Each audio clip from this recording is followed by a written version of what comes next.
Tiempos interesantes. Con José Figueroa García. En la 10, Capital Radio. Soy José Figueroa García. Tiempos interesantes de la 10 Capital Radio.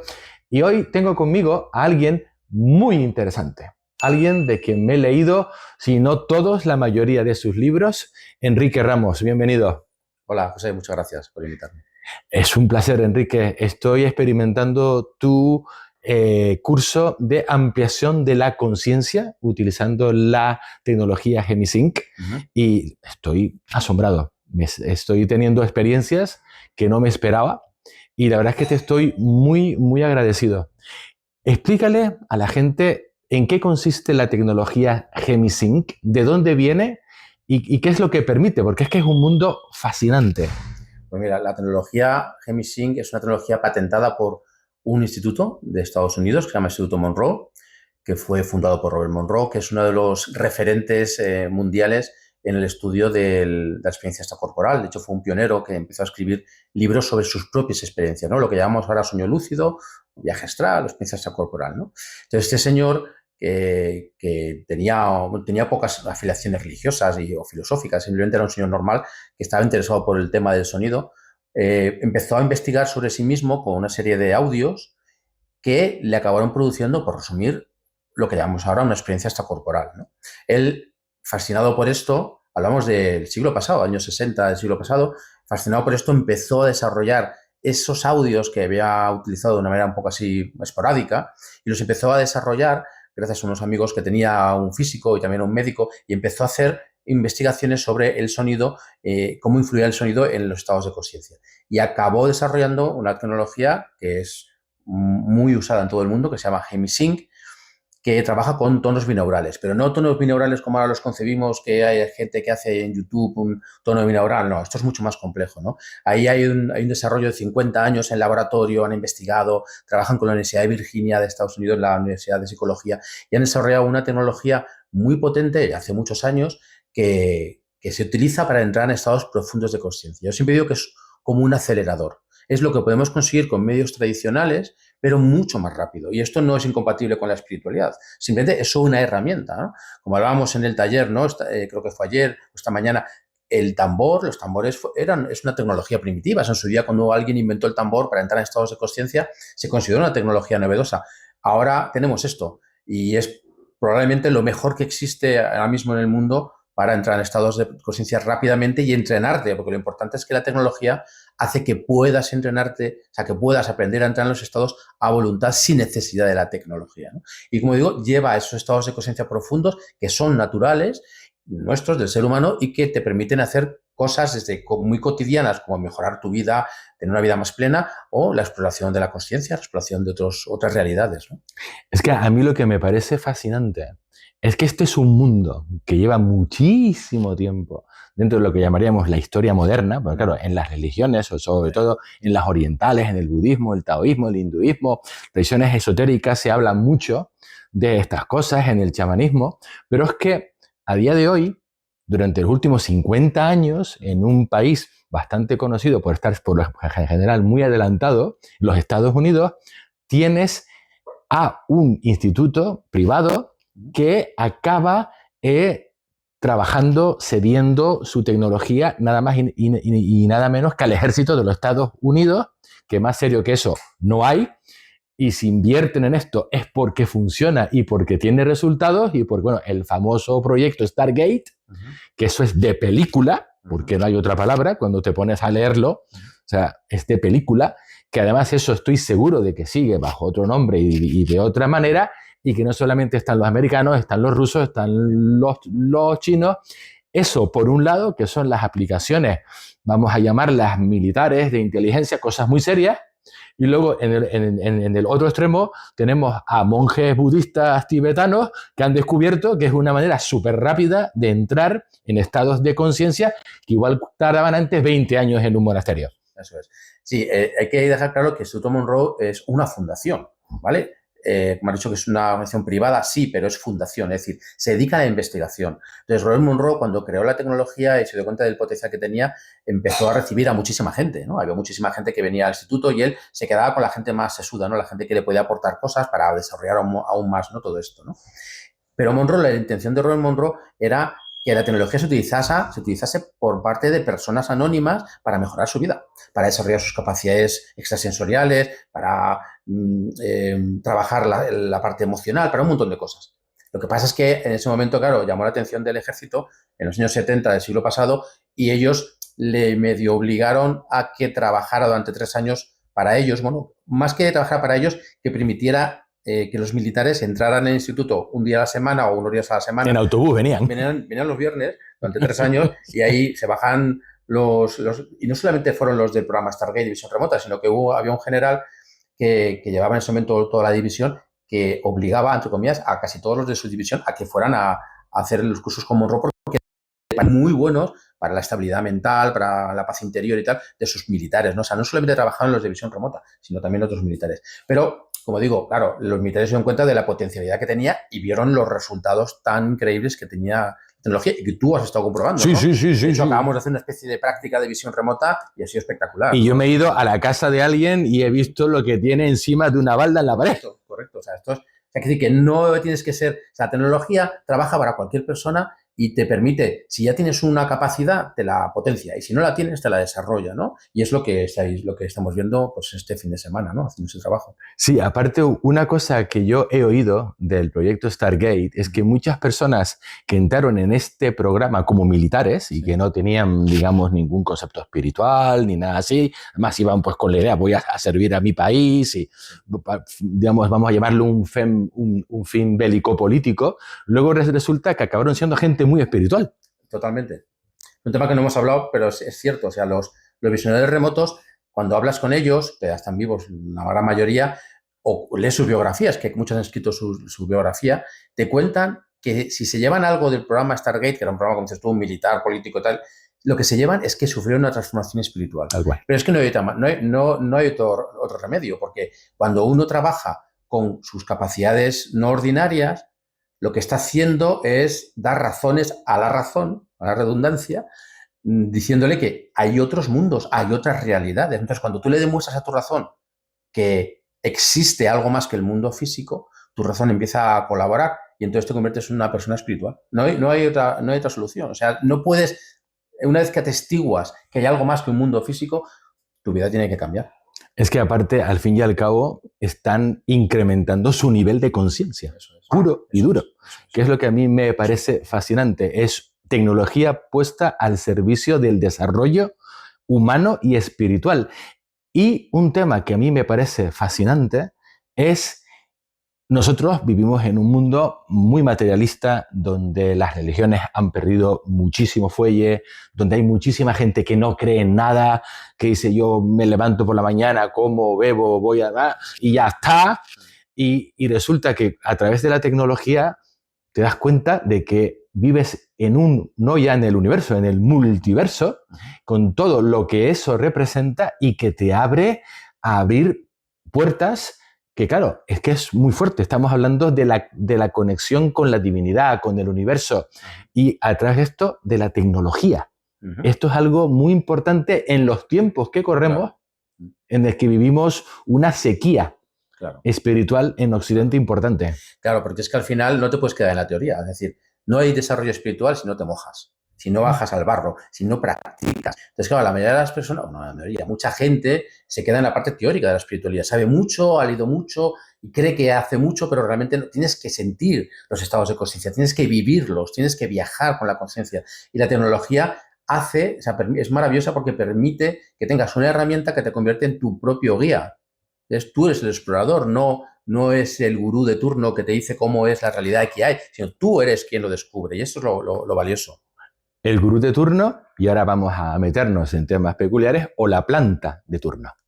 Bueno, pero el camino de las plantas sagradas es un camino sagrado. Es decir, ha sido fundamental para el desarrollo humano. Sí. De hecho, el cambio de conciencia del ser humano ocurrió cuando empezó a utilizar plantas sagradas. Ahí empezó, seguro, la espiritualidad. Cuando alguien por error probablemente tuvo una experiencia X y eso le llevó a seguir investigando, y entonces tenemos ese conocimiento, ¿no? Lo que pasa es que es verdad que el camino de las plantas sagradas no es para todo el mundo, número uno.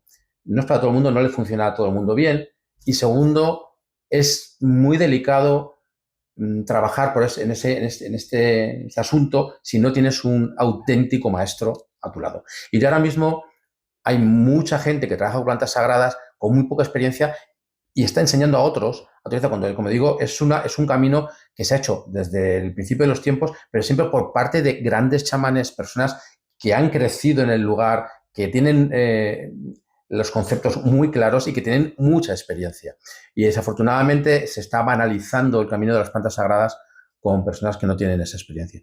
Eso, pero pasa en las plantas sagradas y pasa con todo. Con todo. Pasa con todo. Yo más que todo veo la alternativa de este tipo de trabajo a través de Gemisync, a través de minerales, lo veo como una alternativa muchísimo más safe, muchísimo más segura, más higiénica en todos los sentidos, como contrapartida pues, a este camino, porque aquí estamos un grupo de gente muy variopinto, muchísima gente con cero experiencia, otros más avanzados, y todo el mundo está entrando, está saliendo, pero de una manera muy aséptica.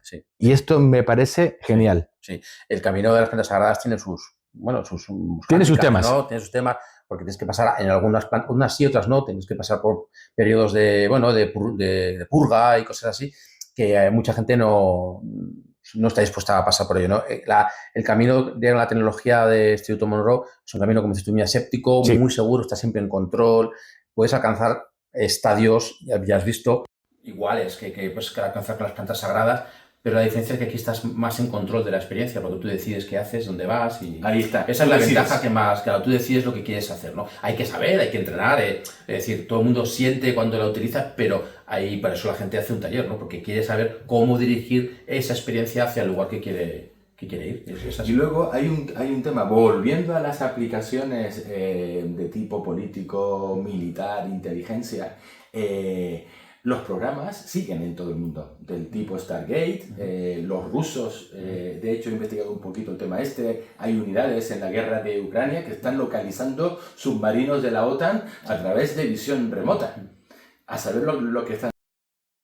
Y hasta he oído que hay hasta un programa en ciernes, no tengo mucha información, en la Unión Europea, donde de hecho se trabaja usando esto, pero ya con un abanico muy amplio. O sea, ya no solamente a nivel militar e inteligencia, incluso en el mundo de la justicia.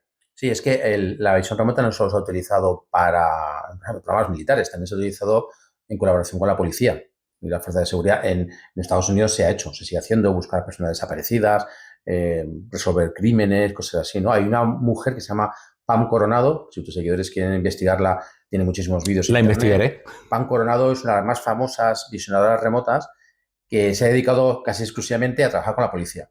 Y ha resuelto muchísimos casos, han detenido a muchos delincuentes, criminales o cosas así, a través de la visión remota, y tiene una historia súper interesante. Hay conferencias por ahí en la red de ella, ¿no? O sea, que sí, que se utiliza efectivamente en muchos sitios. No es público. La mayoría de estos programas son secretos o pseudo-secretos. Discretos, mejor dicho, pero sí que se está utilizando. Pero tampoco te vayas muy lejos. Lo que has dicho tú de los rusos es cierto, pero públicamente, hace relativamente poco, la guerra de Chechenia, eso sí que ha sido público. Rusia declaró que estaba utilizando visionadores remotos en la guerra de Chechenia. O sea, que es bastante reciente, no estamos hablando de la Segunda Guerra Mundial, sino que está aquí al lado, ¿no? Entonces sí, es que se sigue utilizando porque funciona. La visión remota, que es la capacidad de ver cosas con la mente, por decirlo muy sencillamente, funciona.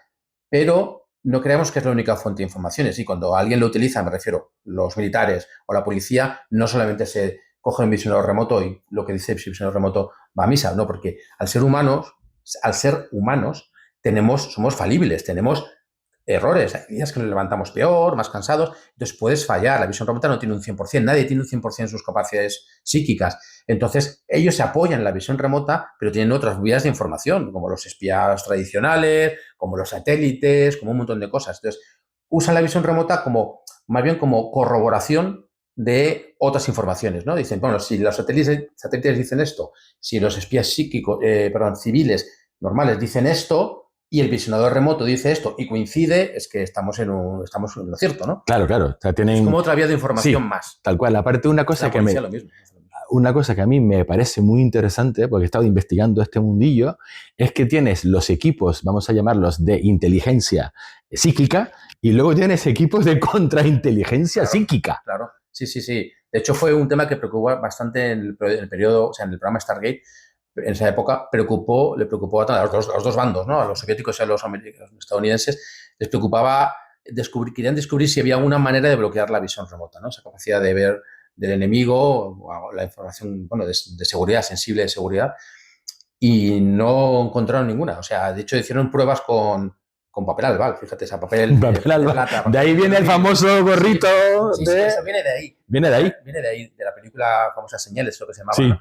De Mel Gibson, creo que era. Creo que sí. O uno de estos. Bueno, la que el papel, probaron, no vamos a forrar un hangar con papel de aluminio, a ver si... Nada. O sea, no hay nada que bloquee la visión remota, porque estamos hablando de una capacidad extrasensorial que no funciona con ondas, nada medible físicamente, sino que está en otra realidad. O sea, que están fastidiados. Sí. Tanto los unos como los otros. Sí. Lo único que se hacían, lo que descubrieron, que es muy curioso, los dos bandos, es que se puede despistar. No se puede bloquear, pero se puede despistar al enemigo. Entonces lo que hacían es que, o sea, en la visión remota funciona que si no hay nada más, tu visionador remoto visiona lo que se ordena visionar. Pero si hay un impulso muy fuerte alrededor, puede que tu mente se vaya al impulso que es más fuerte. Por ejemplo, lo que hicieron los estadounidenses tenían, por ejemplo, un hangar con un nuevo modelo de avión o de tanque, y no querían que los soviéticos lo miraran, o sea, lo visionaran, ¿no? Para descubrirlo antes de tiempo. Entonces, ¿qué hacían? Cogían el hangar y lo llenaban de globos de helio con la cara de Mickey Mouse, el pato Donald, todo lleno de globos, ¿no? El tanque estaba dentro también, pero ¿qué hacía el visionador remoto? Cuando se concentraba, como el impulso de estas caras de los dibujos animados es más fuerte que el propio tanque, que es más aburrido, al final el visionador remoto describía y dibujaba las cabezas de Mickey Mouse, claro. Entonces el director del programa ruso o soviético hacía ¡pah! Colleja, has fallado. Has fallado. Otro visionador, o sea, es decir, les desviaban el tiro, por decirlo de alguna manera. Sí. Ellos sí que lo hacían. O sea, hacían más cosas, ¿no? Pero eso era una cosa que hacían. Pero eso lo ocultaban. Nunca. Sí. Desviaban la visión remota, pero no la puedes bloquear. Porque al final el visionador ruso o soviético sí que acertaba, porque veía los globos de helio. Claro, no, estaba ahí. Había conectado con la información, pero su mente se iba a por la información como más escandalosa. Claro, fascinante. Y todo esto para las personas que todavía no creen en estas cosas. Esto es lo muy divertido, que llevan los ejércitos del mundo, las policías del mundo 50 años, por no decir más, usando esto, y ahora con el uso de la tecnología, y todavía hay gente, bueno, es normal por la sociedad en la que vivimos, que de alguna manera nos castra, ¿no? Todo este lado no existe, no hay, usted imagina, tómate una pastilla y vete al psiquiátrico. Eso es. Al final no interesa que desarrollemos nuestras capacidades, porque cuando uno tiene capacidades X, lo que hace es que toma control de su vida. Si tomas control de tu vida ya no eres manipulable. Si no eres manipulable no interesas, porque una persona no manipulable es una persona que no consume. Y lo que quieren es que consumas productos, ¿no? Entonces al final pues no interesa. Entonces una forma de hacerlo es ridiculizando, ¿no? Exacto. En el caso de visión remota no pueden, porque hay un programa secreto que ha sido desclasificado, hay un montón de testigos, bueno, de la gente que ha escrito sus biografías, es decir, esto no pueden ocultarlo, ¿no? Pero otras cosas sí, otras cosas que no tienen esa historia o ese apoyo que ha tenido el ejército, pues sí que son capaces de hacer campañas de difamación, campañas para confundir a las personas y que no exploren esto que es natural en nosotros. Yo estoy muy impresionado con los libros que has escrito. Yo soy un ávido lector, te has convertido en uno de mis referentes. Claro. Me gusta mucho algo que es muy importante, que falta mucho, en mi opinión, en mucha de la literatura de la nueva era, y es que contextualizas muy bien, pones las cosas en contexto. Entonces, tus libros sobre los sueños lúcidos, la incubación de sueños, Más allá del más allá, que es el último que me lo he devorado en 3 días. Háblanos de estos libros, háblanos de cómo llegas tú ahí, o el poquito tiempo que nos queda. Bueno, el primer libro que publiqué con editoriales de Visión Remota, que es un libro que está descatalogado. Sí, no lo encuentro. Luego escribí Sueños Lúcidos, que es una de mis facetas, ¿no? Yo soy instructor en sueños lúcidos, es mi pasión, y enseño a otras Eso es personas para un a tener- vídeo entero. Sí, es un tema inabarcable. Los sueños lúcidos, que es lo mismo que viaje astral, experiencia extracorporal. Y ese libro, pues un poco habla del impacto que ha tenido el sueño lúcido viaje astral en la historia de la humanidad y en otras disciplinas, ¿no? Para que la gente entienda que es algo que Muy ha estado real. muy real y que ha estado siempre con nosotros, con el ser humano. Luego, la incubación de los sueños es una cosa relacionada, pero es una investigación sobre cómo se ha hecho en la antigüedad, tanto fuera de España como en España, una disciplina muy antigua que utiliza los sueños normales, los que tenemos todos, para obtener información, ¿no? O sanación. O sanación, ¿no? Se ha hecho en la antigüedad, había templos dedicados a algunos dioses, a los que la gente iba a esos templos y allí dormía y pedía al dios que le enviara una información sobre un problema o la curación de una enfermedad. Directamente. De ahí vienen los exvotos, los famosos exvotos que vemos en las iglesias, que la gente cuando agradecía a la Virgen o a un santo que le curara una parte del cuerpo, luego dejaba una figura de cera o de metal en honor, ¿no? Bueno, como agradecimiento, mejor dicho, eso se llama exvoto. Esto viene de la antigua Grecia y la antigua Roma, que lo hacían con los templos de Asclepio o Esculapio, que era el dios de la incubación de los sueños. Todo viene viene de ahí, viene de ahí. Y ahí dejaban como agradecimiento, y por esa tradición, esos templos de Asclepio se acabaron convirtiendo realmente en iglesias, en honor a otros santos, y la gente seguía haciendo lo mismo. Iba a esas iglesias a dormir para pedir una curación del santo. Porque aparte que eso es otro tema que sé que tocas y que esto es otro vídeo, porque esos lugares muchas veces son lugares de poder. Son lugares de poder, claro. O sea, buscaban lugares específicos. Hay lugares en la Tierra que tienen la capacidad de modificar nuestras ondas cerebrales, por muchas circunstancias. Algunas son geológicas, otras son de carácter espiritual que no alcanzamos a entender, pero hay lugares que, por poco sensible que seas, te pones ahí y que sientes que hay algo extraño, ¿no? Y esos lugares potencian ese tipo de capacidades, los sueños, la visión remota, todo ese tipo de cosas los potencian, ¿no?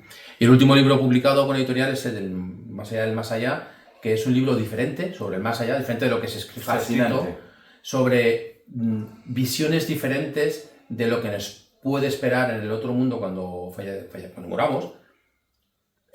Visiones diferentes, como digo, muy diferentes a lo que nos han vendido en la nueva era, el modelo típico, tal. Por ejemplo, hablo de la reencarnación, diferentes modelos de reencarnación, o sea, que no está todo el pescado vendido, como dicen, No, para nada. O sea, no tenemos todavía muy claro qué nos va a pasar, pero sí que en el libro, con esos 5 modelos, hago que la gente abra la visión, ¿no? Sí, porque toma 5 modelos diferentes, muy concretos de diferentes tradiciones o diferentes investigadores. También, eso más adelante, hay gente como Robert Monroe, por ejemplo, uno en el siglo XVI. Emanuel Swedenborg, por ejemplo. Es fascinante. Del siglo XVIII. Este era un científico que tenía experiencias fuera del cuerpo y acabó siendo un gran místico, ¿no? Y escribió el Robert Monroe del siglo XVI. Sí, es así, es una cosa muy parecida. Y esos modelos, esos 5 modelos, tienen la única intención no de convencer, porque no sabemos realmente lo que hay, pero sí de abrir la mente. Exacto. Es decir, a lo mejor no es lo como yo y lo en pensaba. una sociedad que vive de espaldas a la muerte. Y exactamente. Es un libro que enseña cómo prepararte, o sea, distintos modelos para que te des cuenta de que puedes hacer cosas en vida. Correcto. Para dirigir tu viaje post-mortem, tu viaje después de la muerte. Y eso ya lo decían los antiguos egipcios. Sí, claro. Si es que esto es muy antiguo, lo que pasa es que en la sociedad moderna lo hemos olvidado. Totalmente. Vivimos, como dices tú, de espaldas a la muerte y no nos preocupamos por este que es el último viaje que vamos a hacer. Fíjate si estamos de espaldas a la muerte, que ahora las personas con mucho poder y con mucho dinero están buscándose la vida como pueden para a través de la tecnología no morirse. Sí, claro. El tema del transhumanismo, de lo que hablaba el camarada Putin y Xi Jinping el otro día, en el fondo es miedo a la muerte. Miedo a la muerte, sí, correcto. Claro, pero bueno, ahí la humanidad se divide en dos grupos, ¿no? Los que creemos que hay una vida más allá de la muerte, en el que me incluyo, y los que no lo creen, pero que es lícito, o sea, cada uno puede creer lo que quiera. Yo, por mis experiencias, por todo lo que he vivido y todo lo que he investigado, yo estoy convencido de que hay un más allá y que la conciencia no depende del cuerpo y que puede trascender a mundo. Y que podemos hacer cosas para mejorar la experiencia. Eso es. Y para incluso llegar a tener experiencias muy interesantes más allá del más allá. Eso es correcto. Es que realmente estamos olvidando que la muerte es el último viaje. Y nosotros preparamos viajes físicos, que vamos de vacaciones y nos preparamos el hotel, buscamos información del sitio, y sin embargo el último viaje, que es la muerte, para nada. No hacemos ningún tipo de preparación. Nada. Y es terrible. Los antiguos lo hacían mejor, ¿eh? Lo hacían mucho mejor. Y eso es lo que un poco intento reclamar en el libro, ¿no? Pues lo haces muy bien, Enrique. De verdad. Muchas gracias por tu labor divulgadora. Gracias por tu labor de enseñanza también. Estoy disfrutando muchísimo de esto. Y bueno, todavía nos queda. Tenemos 2 viajes más por delante. Tenemos una carrera todavía muy intensa, sí. La cosa va subiendo. Sí. Enrique Ramos, muchas gracias. Gracias a ti. Hasta el próximo vídeo. A todos, ¡arigato! Tiempos interesantes. Con José Figueroa García. En la 10, Capital Radio.